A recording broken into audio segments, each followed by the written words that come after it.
Reciban más cordiales saludos. Soy el estudiante Tineo Ramos Ángel Gabriel del tercer semestre de la carrera de Electricidad Industrial del Centro de Formación Profesional CENAT. Mi presencia en este video es para explicar mi proyecto final del curso de Automatismo Industrial sobre el tema automatización de un portón eléctrico. En este proyecto nos dan un planteamiento del trabajo. Se dice que la empresa MIG Automática se dedica a realizar proyectos de integración de sistemas de automatización. Por tal motivo, es contratada para realizar la automatización de un portón eléctrico, para lo cual solicita a jóvenes aprendices que están cursando el tercer semestre de la carrera de Electricidad Industrial para que realicen el diseño del automatismo eléctrico. El funcionamiento se debe dar de acuerdo al indicado. La apertura y cierre se realiza mediante un motor trifásico controlado por un sistema de inversión de giro basado en contactos. Muy bien, un punto muy importante que nos están dando aquí, ya están que nos escriben que el sistema será un arranque directo con inversión de giro basado en contactores. Primer punto. Segundo punto, al accionar el pulsador de marcha, la puerta se abre hasta que se accione el final de carrera 2. En esta situación, se debe permanecer 10 segundos hasta que comience el proceso de cierre. Aquí se dice que una vez que se accionó el pulsador de marcha, inicia el proceso de apertura. Luego del proceso de apertura, acciona un final de carrera. Luego de este final de carrera, se conecta, alimenta este final de carrera, normalmente abierto, se cierra y alimenta hacia el contactor el contactor auxiliar K2, y también alimenta en paralelo hacia el contactor temporizador. De esta forma, el contactor temporizador, por medio de su tiempo de trabajo, por medio de 10 segundos de retardo de la conexión, por medio de estos 10 segundos, va a activar su contacto normalmente abierto que está en la otra posición del contactor de KM2, del contactor de cierre, el proceso de cierre, lo va a mandar a cerrar, y por lo tanto el contactor se va a alimentar y va a permitir que entre en el proceso de cierre. Este es el segundo punto muy importante. Luego el tercer punto dice: cuando se ha cerrado completamente, se acciona el final de carrera 1 y se detiene la secuencia.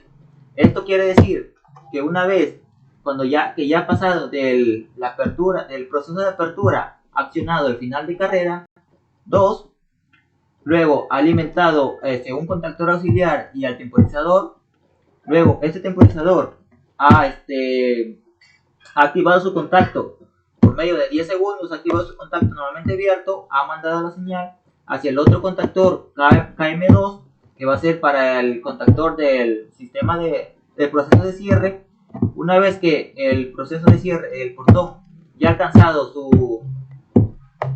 cerrado totalmente, este portón va a accionar un final de carrera 1 que va a permitir que el funcionamiento se detenga y se detenga la secuencia. Por lo tanto, por medio de estos finales de carrera es que va a funcionar este sistema de automatización del portón eléctrico. Bien, este es el tercer punto muy importante que debemos tener en cuenta al momento de realizar nuestro circuito en KD5. El cuarto punto se dice: si cuando la puerta está cerrando alguien acciona al pulsador de marcha, esta se abre de nuevo repitiendo el proceso descrito anteriormente. Esto quiere decir que cuando la puerta está cerrando y alguien, por ejemplo, quiere darle más tiempo para que se vuelva a abrir, con pulsar un pulsador de marcha, esta va a iniciar su proceso de apertura, y luego va a continuar la secuencia. También este sistema va a trabajar con un motor trifásico de las siguientes características: un motor trifásico con potencia de 5 HP, con un voltaje de 220 voltios, con una frecuencia con 60 Hz, factor de potencia 0.89, rendimiento 0.89 y la velocidad de 1780 revoluciones por minuto. Bien, este sistema presenta algunas restricciones. ¿Qué quiere decir? Que el sistema sí o sí debe garantizar un sistema de protección contra sobrecargas. Es decir, el sistema se deberá activar, se deberá detener al activarse el relé térmico de protección. Además, tendrá un piloto indicando que el sistema de protección está activado. Esto quiere decir que el circuito de control debe pasar primero por un contacto normalmente cerrado del relé térmico. Esto quiere decir que al activarse el relé térmico por una falla o una sobrecarga, va a mandar directo a alimentarse con una lamparita de señalización de color amarillo. Por lo tanto, el circuito no va a funcionar, sino no va a indicar por medio de la lamparita amarilla, no va a indicar que el motor presente una avería o una sobrecarga. Bien, el segundo punto de restricción. Se tendrá que instalar un pulsador de emergencia para detener el sistema en cualquier momento. Este pulsador de emergencia es muy importante en todo circuito, ya que por medio de podemos detener manualmente el circuito en caso de presente fallas o presente averías. Y por último tenemos que la apertura o cierre se realizará además desde una segunda estación. Muy bien, al momento de realizar el circuito en cada décimo, debemos de agregar un pulsador de marcha en paralelo hacia el otro, para que cuando pulsemos el pulsador S1, el motor va a entrar en funcionamiento. Luego, cuando el portón se ha detenido, se ha cerrado,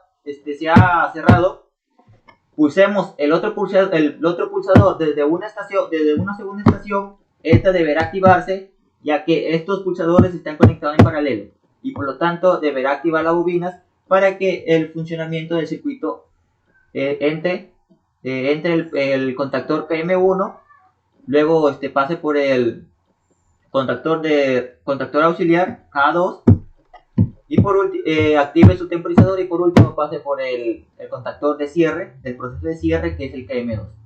Muy bien. Ahora dice, problema. Se deberá realizar las siguientes actividades en la implementación de la automatización. Realizar el diagrama espacio-tiempo del sistema. Realizar el diseño del circuito de control o mando.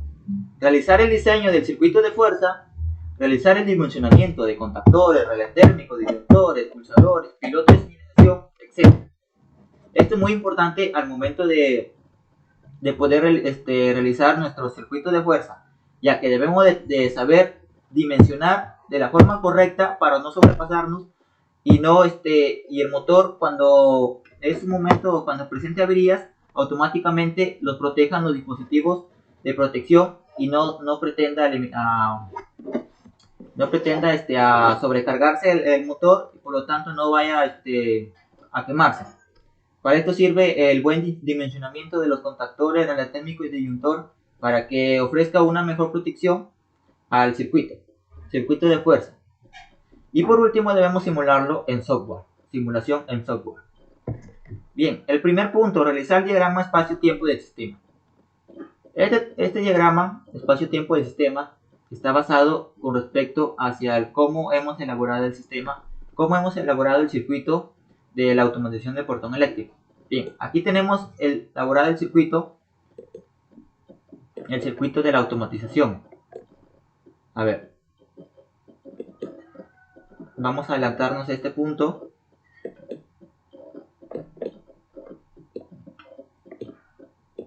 Ahí está. A ver, aquí hemos elaborado el circuito a base de... para la elaboración de este circuito hemos tomado el circuito de fuerza y el circuito de mando o de control. El circuito de fuerza, es el que va a llevar toda la carga del motor.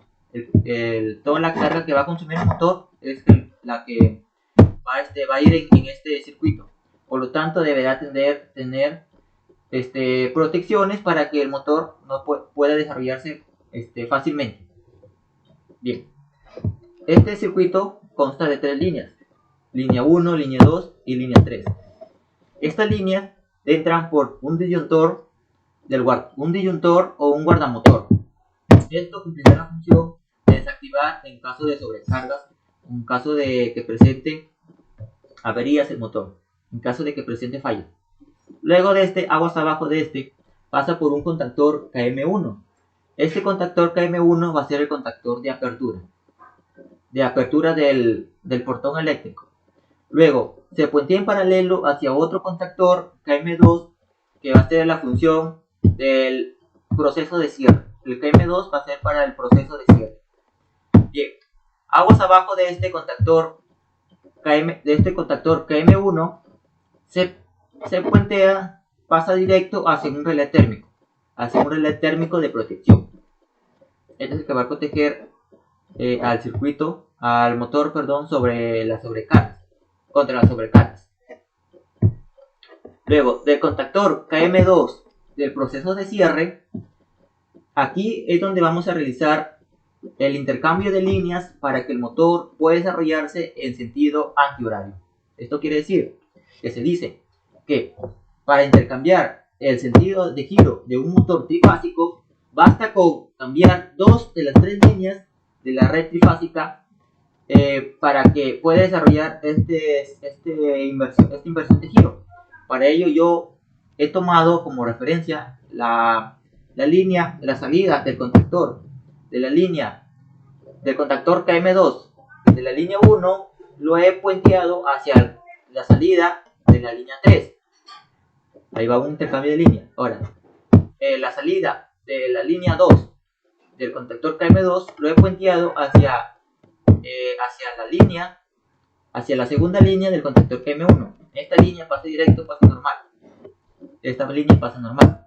Luego, de la salida del contactor, de la salida de la línea 3 del contactor KM2, lo he puenteado hacia la salida de la salida 1 del contactor KM1. Esto quiere decir que hay un intercambio de líneas entre la línea 1 y la línea 3. La línea 1 con la línea 3. Bien, luego, como sabemos aquí ya pasa la corriente, una vez que se ha puenteado, la corriente pasa automáticamente por medio de estos cables, de estos puentes, y llega hacia el relé térmico. Luego, aguas abajo de este relé térmico llega al motor. Muy importante también, el motor debe de contar con un sistema de protección muy aparte contra las fugas de corriente que pueda presentar el motor y pueda causar que eleve su corriente, por lo tanto pueda quemarse. Este sistema de puesta a tierra debe de contener todos los motores eléctricos, tanto sean trifásicos como monofásicos, para una mayor protección. También puede ser para proteger a las personas contra posibles fugas de corrientes que puedan presentar al momento de la manipulación. Una mala manipulación puede causarnos la muerte si que no tenemos este sistema de puesta a tierra. Por lo tanto, es muy esencial que todo circuito cuente con esta protección adicional. Muy bien, eso fue con respecto hacia el circuito de fuerza. Ahora tenemos también el circuito de mando. Este circuito de mando o circuito de maniobra o de control, como lo llamamos, es el que va a permitir maniobrar el circuito de fuerza para que maniobrar los contactores para que entre en funcionamiento. Esto quiere decir que este circuito va a constar de una alimentación de 220 voltios. En sus bobinas va a llegar 220 voltios, línea 1 y línea 1. A ver, para este circuito he utilizado 2 contactores para el giro antihorario y giro antihorario, para el giro de apertura y el giro de cierre, y 2 contactos auxiliares. El contactor auxiliar K1 va a ser para iniciar el proceso del pulsador de marcha, se retroalimente y luego pase hacia al contactor KM1 de la apertura, del proceso de apertura del portón, y el contactor auxiliar KA2, que va a permitir accionar que por medio del del accionamiento del final de carrera 2, va a activar este contactor. Por lo tanto, va a activar en paralelo también un contactor. Aquí, como vemos, va a activar en paralelo un contactor temporizado que nos va a permitir maniobrar el proceso de cierre. Una vez que este temporizador ha contado los 10 segundos, automáticamente su contacto temporizado KT1, normalmente abierto, se va a cerrar. Por lo tanto, va a permitir que ingrese la corriente por estos contactos normalmente cerrados de enclavamiento y alimente la bobina del KM2, que va a indicar el proceso de cierre. Por lo tanto, aquí también he conectado en paralelo una lamparita de color amarillo, de color verde de intermitencia, indicando que el portón va a estar en el proceso de cierre. Por lo tanto, va a indicar que el portón está cerrando. Por lo tanto, va a haber una señalización que nos va a indicar que no podemos tocar, no podemos entrar en ese momento, porque el portón está cerrando. Bien, y por último, aquí también tenemos del contacto de protección normalmente cerrado, puenteamos hacia un contacto de protección, hacia un contacto del relé térmico normalmente abierto. Aguas abajo de este contacto normalmente abierto, lo llevamos hacia una lamparita de señalización, como les dijimos anteriormente, que va a indicar el funcionamiento del relé térmico y va a indicar que este relé térmico este motor presenta una avería o una sobrecarga. Por lo tanto, se ha activado el relé térmico. Y para desactivarlo, basta con solo accionar el relé térmico y se resetea de forma automáticamente. O de lo contrario, cuando lo tenemos en físico, el contactor presenta un botón de stop. Eso quiere decir stop, quiere decir que por medio de este pulsador, de este botón, va a permitir que el circuito deje de funcionar y va a activar la lamparita amarilla. Y para resetearlo, accionamos el botón de reset, que nos indica en la parte del relé térmico reset, y automáticamente se va a resetear el relé térmico. En caso de que no pueda realizar este funcionamiento, se tendría que cambiar de relé térmico, de un mismo dimensionamiento. Eso sí, tiene que ser de la misma cantidad de amperaje que ha tenido anteriormente. Bien, eso fue con respecto hacia la explicación de cómo es que va conectado el relé térmico. Cómo es que va conectado el arranque directo con inversión de giro para controlar este portón eléctrico. Bien, pasamos al siguiente punto. ¿Qué dice? A ver, para leer, una vez que ya hayamos realizado este circuito de arranque directo con inversión de giro para controlar este portón eléctrico, ya sabemos leer, ya sabemos interpretar este diagrama. Este diagrama quiere decir que al pulsar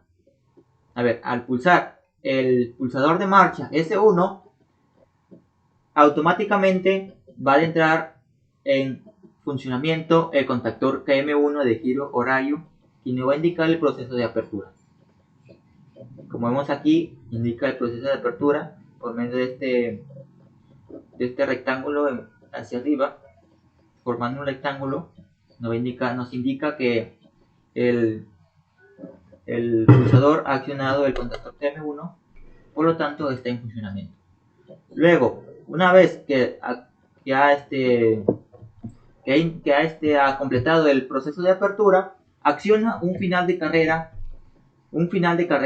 S2, final de carrera 2. Esto quiere decir que al momento de que ha completado todo su cierre el portón eléctrico, hay en la parte inferior, en la parte de abajo, hay un final de carrera con sus contactos normalmente abiertos. Esto quiere decir que al abrirse el portón por completo, este final de carrera se ha accionado y por lo tanto va a activar un temporizador. Este temporizador se activa también por medio de un contactor auxiliar. El final de carrera alimenta el contactor auxiliar y el contactor auxiliar alimenta en paralelo hacia este temporizador. Esto quiere decir, este temporizador con on delay, con retardo en la conexión, por medio de estos 10 segundos, este temporizador va a activar su contacto temporizado, está en la parte de alimentación del contactor KM2, lo va a activar y por lo tanto va a permitir que ingrese el contactor KM2 del giro antihorario con su proceso de cierre. Aquí en este proceso va a indicar la lamparita de intermitencia, va a indicar que el motor está en el proceso de cierre, por lo tanto nos indica que nadie puede entrar ahí porque el motor está a punto de cerrarse. Luego, una vez que el portón se ha cerrado completamente, acciona el final de carrera 1. Este final de carrera se encontraba en posición normalmente cerrado. Al cerrarse completamente el portón eléctrico, al cerrarse, este lo ha accionado y por lo tanto su contacto que estaba normalmente cerrado lo ha abierto y por lo tanto nos deja de funcionar el circuito o la secuencia, en todo caso. Deja de funcionar el circuito. Todo eso fue la interpretación de este diagrama espacio-tiempo. Cómo lo hemos interpretado a base del circuito, de cómo lo hemos elaborado. De la elaboración del circuito. Ahora, el segundo punto dice realización del diseño del circuito de control mando. Ya, este circuito de control mando es el que lo hemos hecho en Cadecimu. Ya lo expliqué. Si quieren le voy a dar una nueva explicación para ver de qué se trata. A ver, este circuito de control mando, como sabemos, su alimentación es de 220 voltios, a comparación del circuito de fuerza que requiere de una alimentación de 380 voltios. En este caso, la alimentación es de 220 voltios. Y vamos a utilizar aquí para este circuito, para este arranque directo con inversión de giro, para controlar el portón eléctrico, vamos a utilizar 4 contactores. 2 contactores para... un contactor para accionar la apertura, el contactor KM1 va a ser para el proceso de apertura y el contactor KM2 para el proceso de cierre, que quiere decir el proceso de cierre que va a iniciar en giro antihorario. Y 2 contactores auxiliares, un contactor auxiliar KA1 para el accionamiento del pulsador de marcha, permite retroalimentarse y pasa hacia el contactor KM1 indicando la apertura del portón eléctrico. La apertura del portón eléctrico.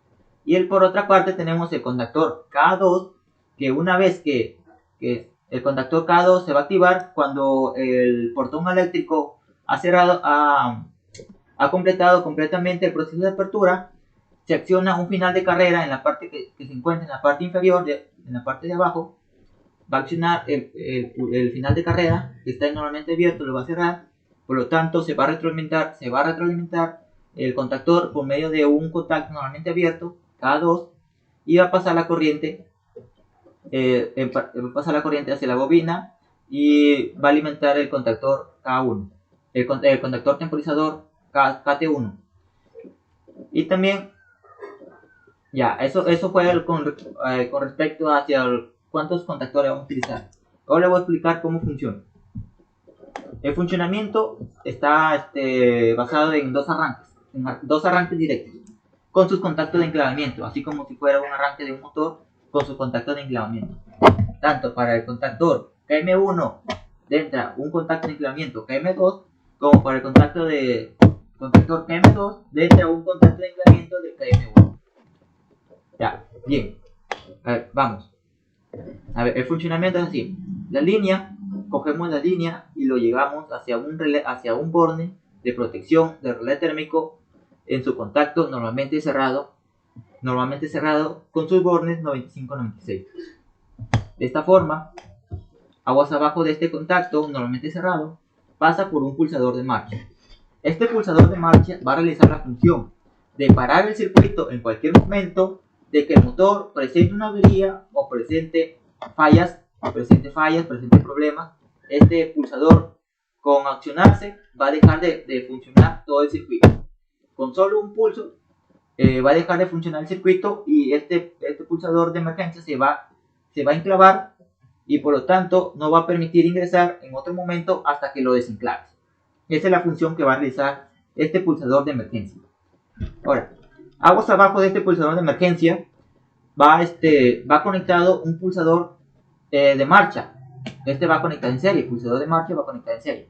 De esta misma forma, de pulsador de marcha S1, conectamos en paralelo hacia un pulsador de marcha S2, que esto va a indicar para el funcionamiento desde dos estaciones. Estación 1, S1, estación 2, pulsador S2, pulsador de marcha S2. Y también se pondría en paralelo un contacto de retroalimentación del contactor auxiliar KA1 con sus bornes de alimentación 13 y 14. Aguas abajo de estos dos pulsadores y de este contacto normalmente abierto, conectamos hacia un contacto de enclavamiento con un contacto de enclavamiento del contactor auxiliar KA2. De este contactor auxiliar KA2 conectamos hacia un contacto de enclavamiento del contactor KM1 del contactor de apertura, KM1 de apertura. Luego de este se conecta hacia el borde de la bobina del contactor, hacia el borde de la bobina A1 del contactor KA1, del contactor auxiliar KA1. Y como sabemos, el neutro siempre llega en todos los bornes A2 de la bobina, o en todo caso A2 de los temporizadores y X2 de la lámpara de señalización. Bien. Luego, una vez que se accionó el pulsador de marcha, se activó el contacto de retroalimentación, se activó y pasa la corriente directo y alimenta hacia la bobina del contactor auxiliar 1. De esta misma forma, la corriente también ingresa por acá, por este contacto normalmente abierto del contactor auxiliar 1 y permite alimentar la bobina del contactor KM1 del proceso de cierre y también se conecta en paralelo hacia un contacto de retroalimentación para que el motor, el funcionamiento pueda quedarse fijo y no se detenga por este contacto de retroalimentación normalmente abierto del KM1. Luego de aguas abajo de estos dos contactos pasa por un contacto de enclavamiento del contactor auxiliar 2. De esta misma forma, aguas abajo de pasa por un contacto de enclavamiento KM2 del contactor del proceso de cierre. Luego de aguas abajo, pasa hacia el borne de la bobina A1 del contactor KM1. Y luego se conecta en paralelo hacia una lamparita de señalización que nos va a indicar el funcionamiento del proceso de apertura. Esta lamparita será de color verde. Y como sabemos, el neutro siempre llega en todos los bornes A2 y X2 de las lámparas o de los contactores, de la bobina de los contactores. Luego, una vez que se ha activado este contacto del contactor auxiliar K1, ha permitido la retroalimentación y ha alimentado la bobina. Una vez que ha alimentado la bobina, inicia su proceso de apertura. En el momento, una vez que está ahí, llega aquí la bobina, su proceso de apertura inicia. Una vez que ha completado su proceso de apertura, la corriente va a regresar y va a alimentar, y el portón va a accionar un pulsador, un final de carrera. El final de carrera es un interruptor mecánico que permite el accionamiento por medio de estos objetos de pesado. Ya, se va a activar el pulsador, el final de carrera, y de ahí se va a alimentar la bobina del contactor auxiliar KA2 y va a permitir la retroalimentación por medio de este contacto normalmente abierto del contactor auxiliar 2. Y de la misma forma pasa por aguas abajo de estos dos, pasa hacia un contactor de enclavamiento, pasa hacia un contacto de enclavamiento del KM2 y de esta forma alimenta la bobina del contactor auxiliar 2 y la bobina del temporizador 1. Y como sabemos, el neutro siempre llega en todos los bornes A2. Ya, una vez que se ha accionado el final de carrera que está normalmente abierto se accionó y se activó, permite alimentar este contactor auxiliar 2 y este temporizador. Una vez que se alimenta el temporizador se ha programado para unos 10 segundos, como nos indican en el proceso, en el planteamiento del problema.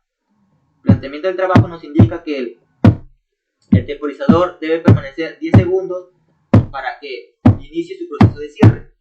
Una vez que ha pasado los 10 segundos, este temporizador activa su contacto temporizado, normalmente abierto, lo activa, lo cierra, por lo tanto permite alimentar un contacto de retroalimentación del contactor KM2 del proceso de cierre.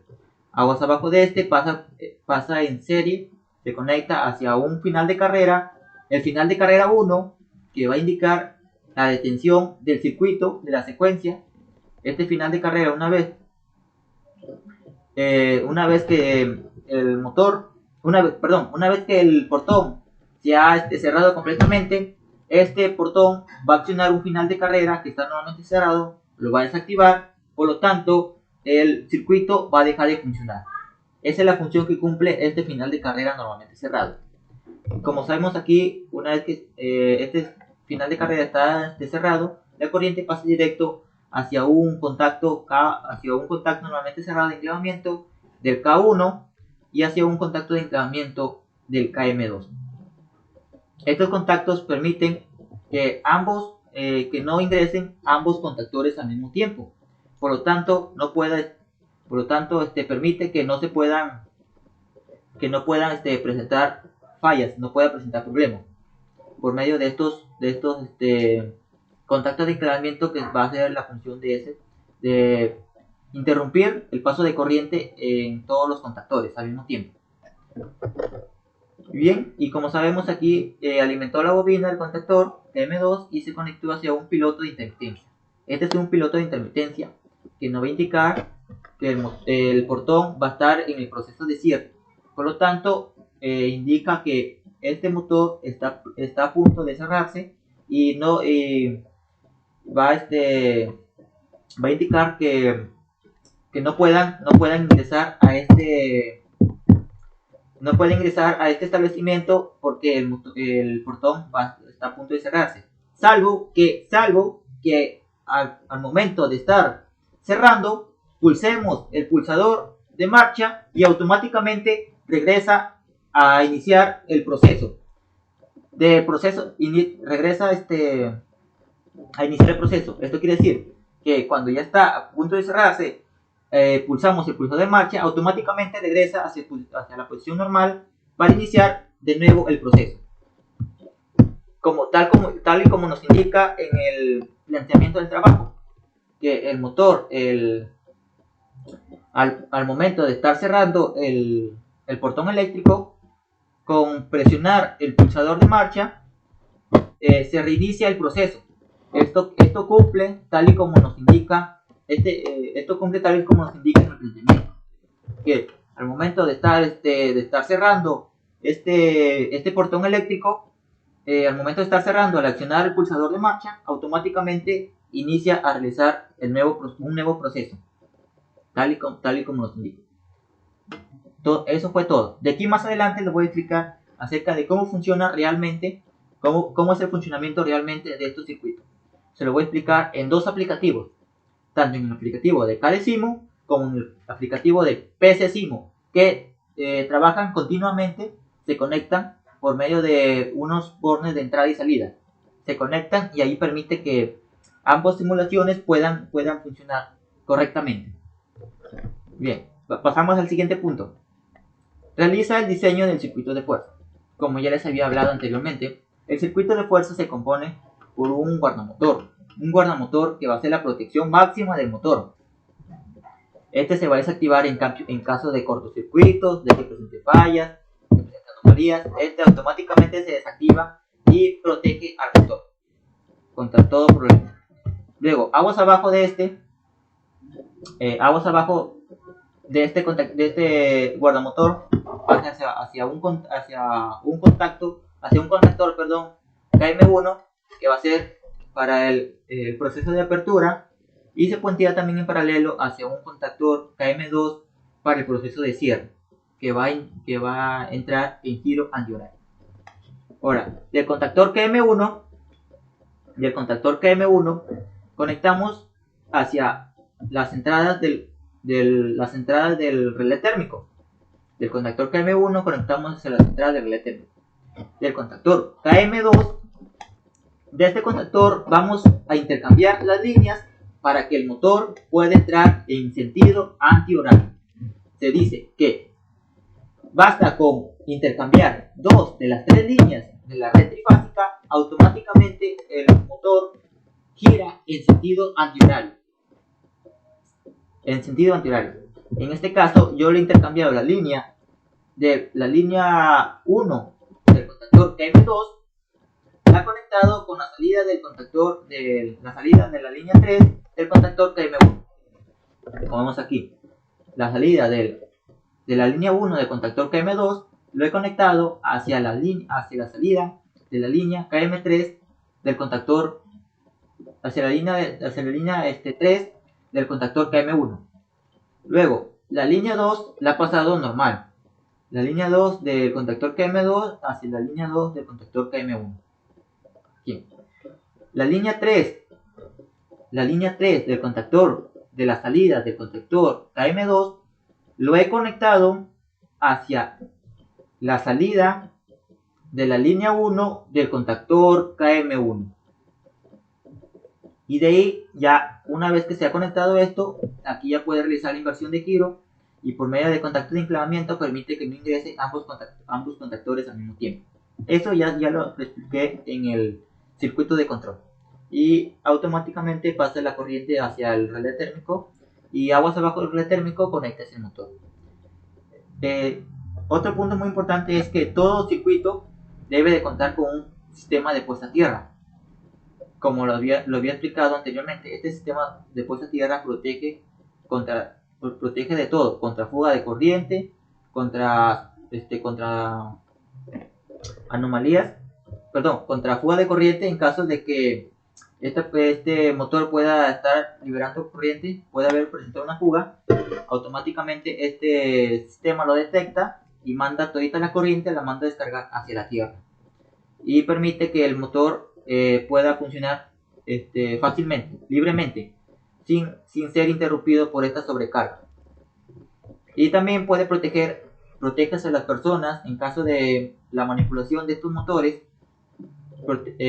salvo que no se den cuenta al momento de estar manipulando la corriente. El motor puede presentar una fuga de corriente, y automáticamente el sistema la detecta y la manda hacia la tierra, protegiendo a la persona contra posibles electrocuciones o posibles casos de muerte. Como sabemos, para eso sirve este sistema de puesta a tierra. Este sistema de puesta a tierra también se complementa en el circuito de control. Le podemos poner un interruptor diferencial. Este también va a detectar la fuga de corriente, y automáticamente lo va a desactivar el interruptor. Eso también ya complementa hacia el sistema de puesta a tierra para una mayor protección.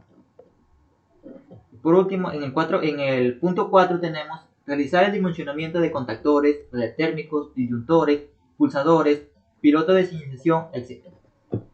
Aquí es muy importante saber realizar el correcto dimensionamiento de todos los dispositivos de protección, de fuerza y de mando, para que el motor pueda desarrollarse libremente y no pueda verse afectado por una posible alteraciones de corriente que puedan presentarse. El sistema de automatización de un portón eléctrico utilizará un motor trifásico con las siguientes características. Como ya les había hablado anteriormente, la potencia es de 5 HP, que 5 HP, 5 multiplicado por 746 watts, que vale 1 HP, equivale a 3730 watts. Luego, el voltaje, este motor se alimenta con un voltaje de 220 voltios. La frecuencia 60 Hz, el factor de potencia 0.89, con un rendimiento de 0.89 y una velocidad de 1780 revoluciones por minuto. En el primer punto tenemos el cálculo de la corriente nominal del motor. Este cálculo de la corriente nominal se basa de una fórmula sencilla.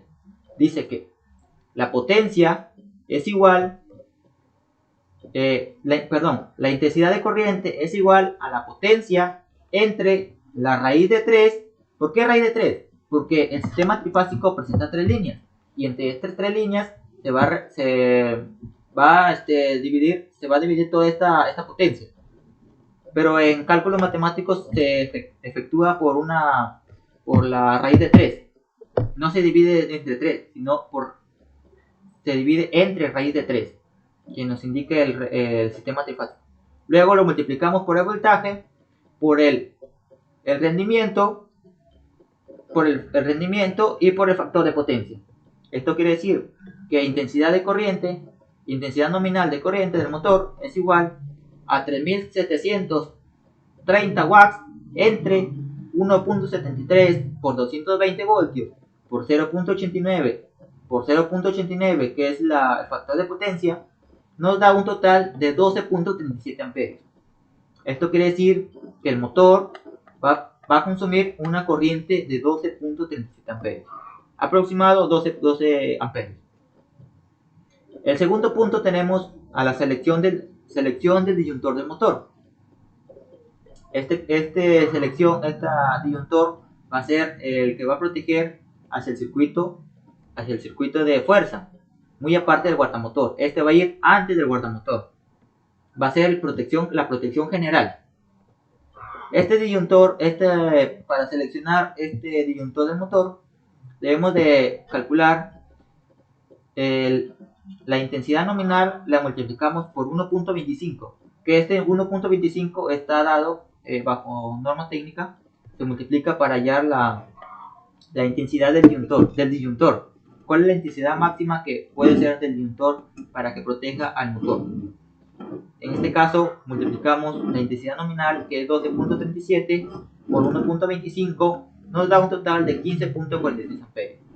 Esto quiere decir que el interruptor termomagnético trifásico general será de una capacidad de 15 amperios. Luego tenemos aquí la selección del guardamotor. Para seleccionar este guardamotor basta con tener la intensidad nominal que consume el motor y lo multiplicamos por una regulación mínima y una regulación máxima. En el índice de regulación mínima tenemos que la intensidad nominal lo multiplicamos por 0.8, que ya está dado, este valor ya está dado, y nos da un valor de 9.89 amperios. Este es el índice de regulación mínima. Y ahora, el índice de regulación máxima lo calculamos de la siguiente manera. El índice de regulación máxima es igual a la corriente nominal entre 0.8. Esto quiere decir que es el contrario. Si en el primero fue multiplicación, acá en este caso será división. Y al dividir 12.37 entre 0.8 nos da un índice máximo de 15.46 amperios. Entonces, el guardamotor, para seleccionarlo, debemos de seleccionarlo en el rango de 9 a 15 amperios para que pueda proteger al motor de toda sobrecarga o de todo cortocircuito que pueda presentar. Como cuarto punto tenemos selección del contactor electromagnético.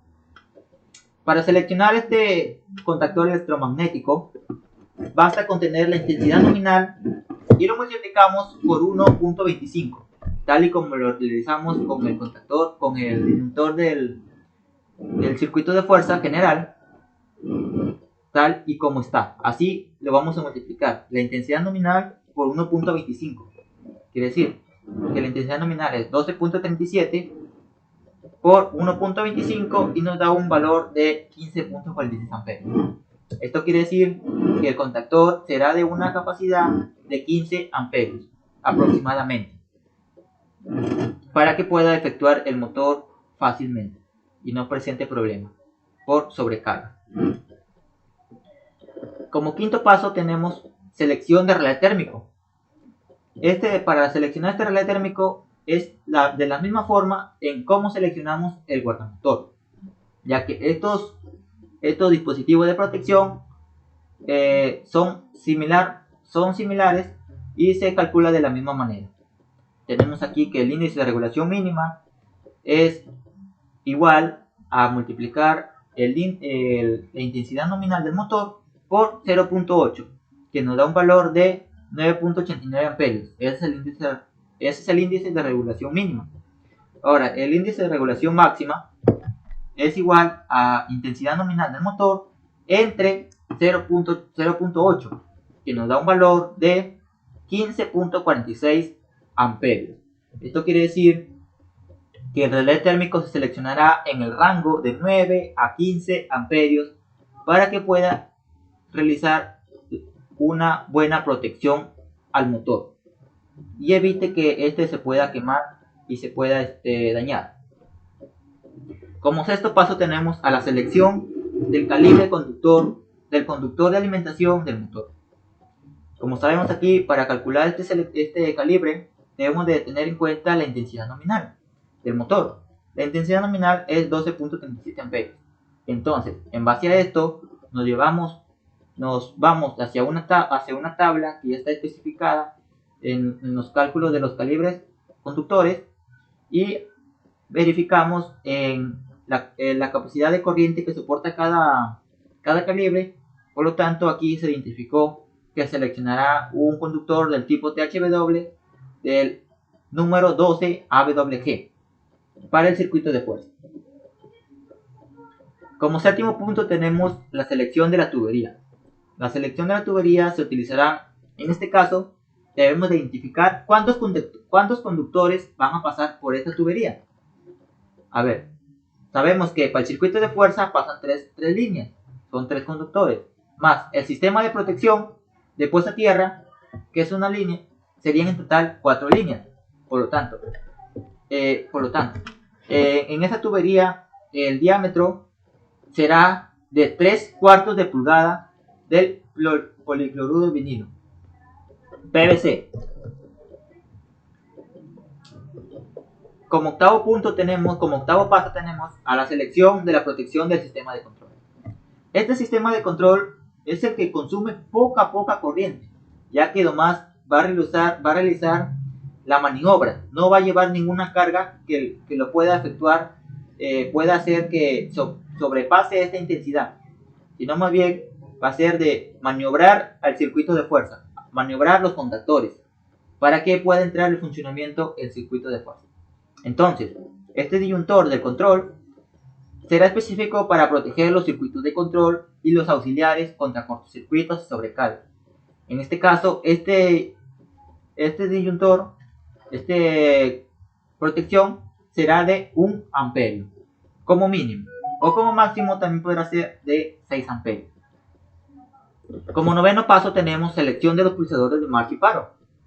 A ver, como ya los expliqué anteriormente, para los pulsadores de marcha se van a utilizar 2. ¿Por qué 2? Porque uno se va a controlar desde una estación y el otro será manipulado desde una segunda estación. Entonces serán 2 pulsadores de marcha con sus contactos normalmente abiertos de color verde y un pulsador con contacto normalmente cerrado, que será para el pulsador de emergencia, o también llamado pulsador Z. En este caso será con sus bornes normalmente cerrado y de color rojo. Y por último tenemos a la selección, el paso 10, tenemos selección de lámpara de señalización. Para seleccionar debemos de tener en cuenta cuántas lamparitas vamos a poner en cada funcionamiento, en cada arranque. En el arranque directo, en el arranque de apertura, del proceso de apertura, le he puesto una lamparita de señalización de color verde. Esta será de 220 voltios de 60 Hz. Para el contactor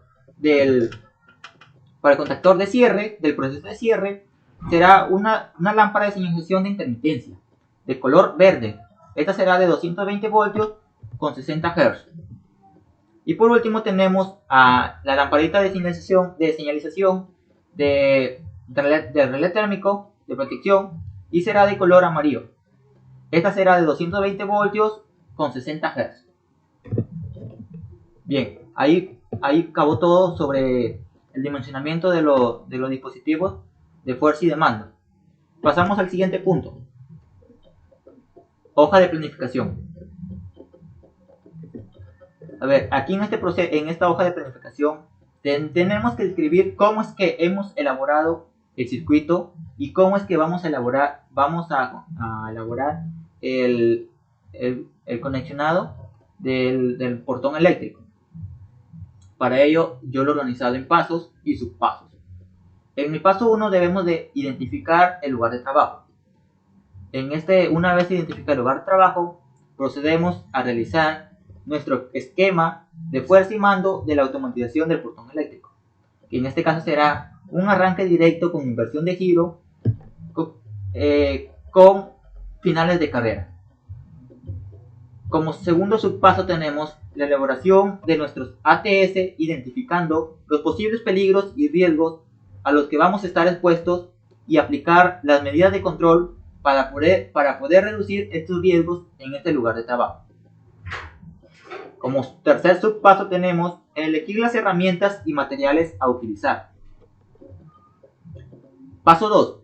Elegir el lugar adecuado para instalar el tablero de control. En este paso debemos de identificar en qué posición se encuentra en qué lugar se encuentra el portón eléctrico para poder instalar el tablero de control. Como subpaso tenemos fijar el tablero de control, fijarlo con pernos, con tuercas, con pernos, hacerle huecos a la pared y empotrarlo, o si no, de lo contrario también podemos picar la pared para dejarlo empotrado, el tablero dejarlo empotrado.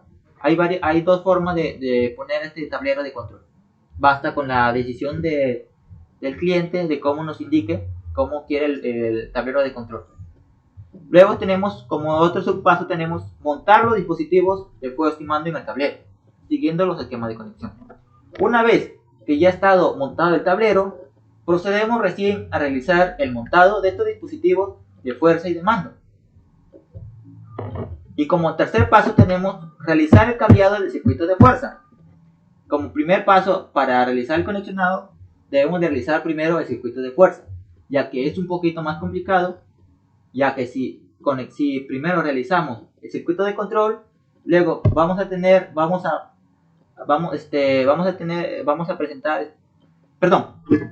al momento al realizar primero el circuito de mando y luego el circuito de fuerza, vamos a tener complicaciones al momento de meter los cables gruesos del circuito de fuerza, ya que estos son mucho más gruesos y mucho más toscos al momento de manipularlos. En cambio, por eso es esencial primero realizar el circuito de fuerza y luego el circuito de mando, en ese orden. Y como tercer paso tenemos instalar el motor trifásico. Para instalar el motor trifásico debemos de identificar en dónde está puesto el portón eléctrico, para realizarle para conectar el motor trifásico ahí cerca, junto. Para ello, como subpaso tenemos nivelar el terreno y realizar una pequeña capa de concreto para evitar que el motor esté expuesto a la tierra o a la humedad. Esto es muy esencial, ya que si lo ponemos directamente en el suelo,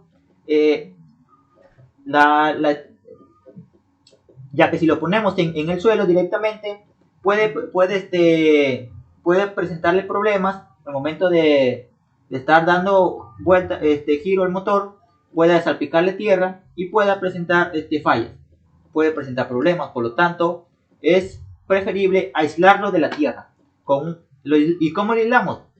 Lo aislamos con realizando una pequeña capa de concreto en toda la superficie donde irá el motor, y para que pueda estar libre de esa tierra que lo va a complicar. Como segundo subpaso del paso 3 tenemos realizar agujeros en la capa de concreto para fijar una placa de metal. Esto quiere decir que al momento de haber realizado la capa de concreto, una vez que esté todo seco, procedemos a realizar agujeros para proceder a empotrar una placa de metal para que el motor pueda ajustarse a y para que pueda ajustarse y no se pueda estar y no pueda moverse fácilmente. Y no pueda pueda estar moviéndose a cada rato. Más bien quede fijo ahí y ahí no lo mueve nadie. Pero el funcionamiento va a seguir normal. Como el otro subpaso tenemos fijar la placa de metal en la superficie de concreto. Una vez que ya hayamos realizado los huecos en la superficie del concreto, procedemos a conectar la placa de metal, dejándole unos pernitos hacia arriba para poder empotrar el motor y no lo puedan mover fácilmente al momento de estar manipulándolo, llevándolo hacia otro lado. Y por último tenemos fijar el motor eléctrico sobre la placa de metal y ajustarlo bien a los pernos. Como les dije, una vez que ya hayamos instalado la placa de metal, procedemos a empernar el motor trifásico para que pueda estar completamente empotrado y no pueda moverlo de ese lugar. Luego, como cuarto paso tenemos fijar la cremallera. Para fijar la cremallera debemos de conectarlo al portón eléctrico de extremo a extremo. Como otro subpaso tenemos nivelar la cremallera con respecto al piñón del motor. Esto quiere decir que la cremallera debe estar en función hacia el motor. No debe estar ni para allá ni muy adentro, ni muy afuera. Debe estar en todo el piñón del motor para que pueda realizar el funcionamiento correctamente, el giro correctamente y pueda correr el portón eléctrico. Como quinto paso tenemos instalar los finales de carrera 1. Para instalación de este final de carrera debemos de colocarlo por encima de la cremallera. Esto quiere decir que el motor va a estar en la superficie de abajo y el final de carrera va a estar un poquito más alto para que al momento de que inicie la apertura o inicie el cierre, este final de carrera se pueda accionar fácilmente y no se puede estar enredándose, puede estar en contacto con la cremallera. Y como otro subpaso tenemos probar el funcionamiento del final de carrera conectado en su contacto normalmente cerrado. Este final de carrera final de carrera 1 es el que va a permitir que el motor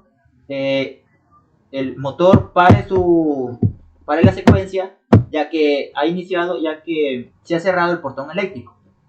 En otras palabras, cuando el motor ya ha iniciado su proceso de apertura, luego de un tiempo ha iniciado el proceso de cierre, una vez que complete el proceso de cierre, este final de carrera normalmente cerrado se va a activar, se va a abrir, por lo tanto no va a permitir que ingrese la corriente y no va a permitir el funcionamiento de nuevo, sino más bien se va a parar. Eso es lo que debemos de probar, que el final de carrera funcione correctamente en su contacto normalmente cerrado. Como sexto paso tenemos instalar el final de carrera 2. Debemos de colocar el final de carrera por encima de la cremallera. Este es muy importante también. En el mismo punto donde hemos conectado el final de carrera 1, en esa misma dirección, conectamos hacia el otro extremo el final de carrera 2, para que puedan estar conectados y pueda ejecutarse fácilmente estos finales de carrera. Y como otro subpaso tenemos probar sus contactos del final de carrera 2 y conectarlo en el contacto normalmente abierto. este final de carrera 2 va a ser para el momento de que el proceso de apertura inicie. Una vez que llegue a su tope, este final de carrera recién va a activar y va a activar un contactor auxiliar, activa el temporizador y por lo tanto después de 10 segundos inicia el proceso de cierre por medio de este contactor temporizado, y de ahí sigue su funcionamiento hasta que se accione el final de carrera 1. Paso 7. Probar funcionamiento manual del portón eléctrico. Para probar el funcionamiento debemos de verificar que los finales de carrera estén en buenas condiciones, que sus contactos estén normalmente abiertos y normalmente cerrados, tal y como nos indica. Si es normalmente cerrado y normalmente abierto, debemos identificar el común y por medio de un multímetro verificar sus contactos, el común con el contacto normalmente cerrado y el común con el contacto normalmente abierto. Si que ambos indica de esa manera el funcionamiento, quiere decir que los finales de carrera están en buenas condiciones. Por el contrario, si presenta un intercambio en sus bornes que dice normalmente abierto, esté normalmente cerrado, y en el normalmente cerrado esté normalmente abierto, puede provocar algunas confusiones y no va a permitir el funcionamiento de este motor, de este portón eléctrico, ya que todo tiene que estar correctamente. Y debemos de realizar la verificación continua de todo el circuito para descartar problemas. Si que todo el conexionado lo hemos realizado correctamente y hemos verificado una y otra vez que esté todo bien conectado, es difícil que presente problemas y que presente problemas. Para poder solucionarlos, basta con realizar una verificación continua a todos los finales de carrera. Realizar una verificación continua a todo el circuito para descartar el posible problema que pueda presentar, y que indique que el portón eléctrico no puede entrar en funcionamiento, o el motor en todo caso. El paso 8. Probar funcionamiento automatizado. Para probar funcionamiento debemos de verificar el accionamiento de los finales de carrera. En el paso 7 hemos realizado el accionamiento manual. Quiere decir, manualmente iniciamos la apertura, y por medio de esa apertura debe de sonar el final de carrera 2, debe de activarse. Luego de un tiempo, esperamos unos segundos, lo cerramos, y automáticamente también el final de carrera 1 tiene que sonar. Si es que suena, es que el final de carrera está funcionando correctamente. O si no suena, es de lo contrario, es de lo que sus contactos pueden estar abiertos o pueden presentar alguna falla que indica que permite que pueda accionarse fácilmente. Verificar funcionamiento del circuito. Esto ya lo dije. Debemos de verificar todo el circuito, que esté conectado correctamente, que no haya ningún cable suelto, que todo esté ordenado para que pueda entrar en funcionamiento. Y como otros pasos tenemos que realizar, una vez que hayamos verificado todo el funcionamiento, procedemos a realizar la limpieza correspondiente al lugar de trabajo. Esto quiere decir que como estamos realizando esta automatización, este diseño en una empresa, una vez que hemos terminado, realizamos la limpieza correspondiente y por último confirmamos la validación del proyecto. Una vez que todo nos salió ok, nos salió perfecto, que todo haya estado verificado, procedemos a llamar a los jefes, a los profesores, a los instructores que nos tienen a cargo, para presentarle el proyecto que ya ha sido verificado correctamente, y por último le entregamos el trabajo comprobado. Es muy importante el momento de realizar este proceso operacional, estos subpasos, debemos de seguir una serie de normas técnicas tanto de seguridad y salud en el trabajo, como de normas del medio ambiente. Al momento de estar trabajando, debemos de dar un buen uso a los materiales para evitar desperdiciar todo tipo de residuo que va quedando, tal y como detalla la norma ISO 14001. Mientras una mejor gestión medioambiental reduce el desperdicio, mejora la eficiencia para reducir los costos de operar en la organización. Esta es una norma técnica muy importante que nos indica que debemos de darle un buen uso a todos los materiales que utilizamos. No debemos descartarlos por nada. Si que ya están pequeños, si que ya ahí sería reutilizarlos, no sería desecharlos directamente, sino reutilizarlos. Por ejemplo, para el cobre es un material que se reutiliza. Lo reutilizamos, le sacamos el plástico y lo juntamos, y una vez que ya tenemos un poco más, lo podemos vender. Este cobre se vende para que los otros puedan iniciar otros procesos que tienen. Otra norma técnica es en el momento de accionar, de realizar este sistema, es que debemos tener la norma técnica de seguridad y salud en el trabajo. La norma técnica, la norma OSAS 18001, es aquella norma que tiene una misión clara: velar por la seguridad y salud de los trabajadores. Tal es el caso que todo trabajador de cualquier sector debe tener todos sus EPPs adecuados para poder laborar en cualquier trabajo, actuando de acuerdo con la ley 29183, la ley de seguridad y salud en el trabajo. Esta norma es muy importante, debemos de utilizar en todo trabajo, debemos ponernos nuestros EPPs, nuestros equipos de protección personal, para reducir todo tipo de peligro o riesgo que pueda presentar en ese lugar, en ese trabajo. Ya sea poniéndonos el casco, poniéndonos los guantes en caso de electrocuciones, poniendo las botellas eléctricas, poniendo los lentes, posibles arcos eléctricos, pueden haber cortocircuitos. Para todos ellos debemos de utilizar estos EPPs para una reducción de los posibles peligros y riesgos. En el momento de estar ejecutando estos tableros eléctricos, debemos de tener en claro la norma de seguridad eléctrica de los tableros, tal y como nos indica la IEC, la norma internacional 41639-5, y también otra norma que es sobre las puertas elevadas, los puertos elevadizos, los puertos de garaje, las puertas industriales, que esta norma establece, la norma UNE en 13.241-1, nos indica que esta norma establece los requisitos de seguridad y rendimiento para las puertas industriales, comerciales y de garaje, incluyendo las puertas levadizas. Pues bien, una vez que haya realizado... Para realizar este proceso, hemos debido de tener una serie de herramientas, de máquinas, de instrumentos con que lo hemos podido realizar. Para ello lo hemos realizado en un cuadro, identificando todas las herramientas que hemos utilizado en este proceso. Máquinas y equipos.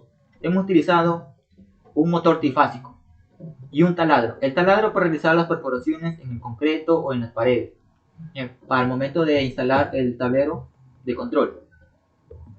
Herramientas e instrumentos.